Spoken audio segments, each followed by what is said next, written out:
كانت الملكة البريطانية الراحلة إليزابيث الثانية مشهورة بفساتينها ومعاطفها ذات الألوان الزاهية، وبكونها استعانت دائما بمصممين من المشاهير والنجوم لأجل ملابسها الثمينة. ولم تغب أناقة الملابس والمقتنيات الشخصية عن الملكة الراحلة، إذ تميزت بالإبداع والإلهام، وحملت في طياتها رسائل سياسية ودبلوماسية بمساعدة المصممين الشهيرين ومسؤولي الملابس الموثوقين. وكانت الملكة إليزابيث الثانية التي غيبها الموت الخميس الماضي الله يرحمها تفرط بالاهتمام بفساتينها وبالتنسيق بينها وبين معاطفها ذات الألوان مع قبعات متطابقة أيضا، وحقيبة يدها المربعة المميزة، والتساؤل إلى أين ستذهب ملابسها ومن سيرثها بعد الوفاة. هناك عدة خيارات للتصرف بمقتنيات الملكة العميقة بعد وفاتها، تتمثل بما يأتي: الكثير من مقتنياتها ستكون تاريخية بصفتها حاكمة لبريطانيا ونحو 15 دولة بالكومنولث وفق وسائل إعلامية عالمية، إذ أن مقتنياتها سواء مملوكة للدولة أو خاصة ستصبح تلقائيا قطعا أثرية، ويشمل ذلك خزانة ملابسها والأزياء التي ارتدتها خلال الأحداث المهمة والتاريخية أو الزيارات المهمة للحلفاء. كما أنه من المقرر أن تعرض ملابسها بعد فترة زمنية مناسبة في أحد متاحف الأزياء الرائدة في بريطانيا مثل فيكتوريا وألبرت، أو بالقصور الملكية والقلاع. وقد تشمل المعروضات فساتين زفافها والتتويج وغيرها من أزيائها الأنيقة، وقد يتم حفظ الباقي وتوثيقه للرجوع إليه تاريخيا في المستقبل، أو يتم التبرع ببعض القطع للجمعيات الخيرية إن أوصت بذلك.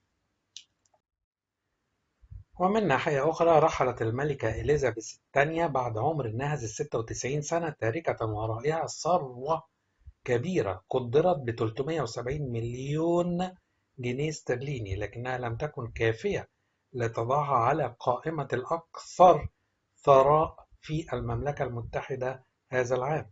وحصلت الملكة الراحلة على قدر هائل من الثروة الشخصية التي ورثتها عن والدها الملك جورج الثالث، لتكون بمثابة مصدرها المستقل بعيدا عن أموال دافعي الضرائب البريطانيين.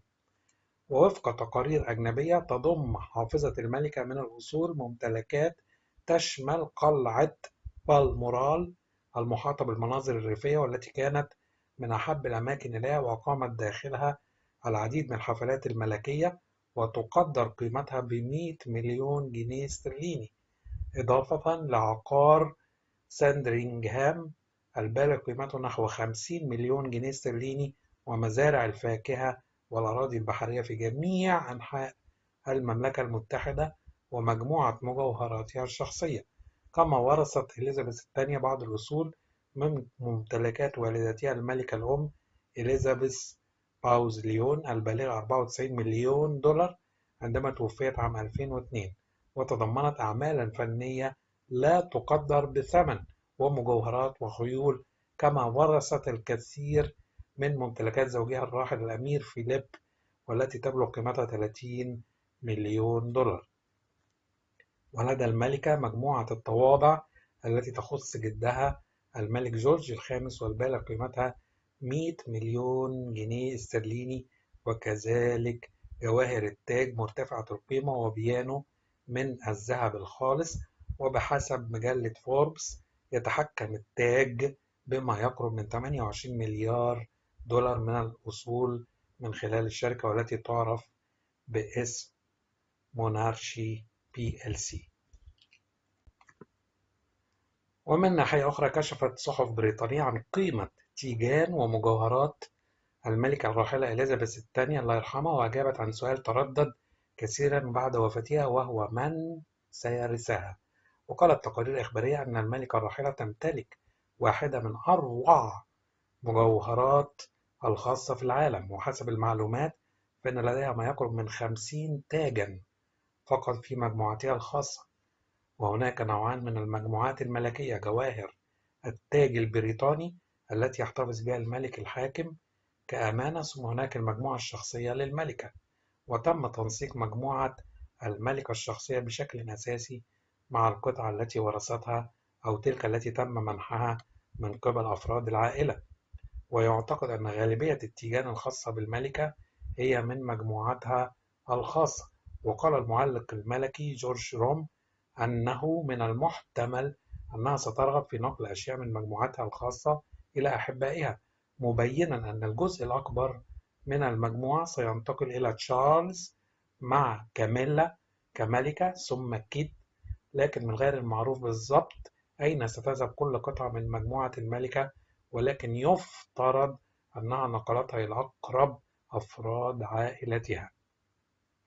ومن المحتمل أن يكون أفراد العائلة المالكة بمن فيهم الأميرة آن وصوفي وكونتيسا ويسيكس وكيت ميدلتون والأميرة يوجيني والأميرة بياتريس وزارة تيندال من بين أفراد العائلة الذين ورثوا مجوهرات الملكة. وكانت صحيفة الديلي إكسبريس البريطانية قد كشفت في أحد تقاريرها الإخبارية شهر نوفمبر من عام 2021 كان قيمة مجوهرات الملكة إليزابيث الثانية. وقالت الصحيفة أن ما عند ملكة بريطانيا يعد من أكثر المجوهرات قيمة والتي يحوزها شخص واحد في العالم، مشيرة إلى أن إجمالي قيمة مجوهراتها وتيجانها يقدر بحوالي 2.9 مليار جنيه استرليني، أي ما يعادل 4 مليار دولار أمريكي.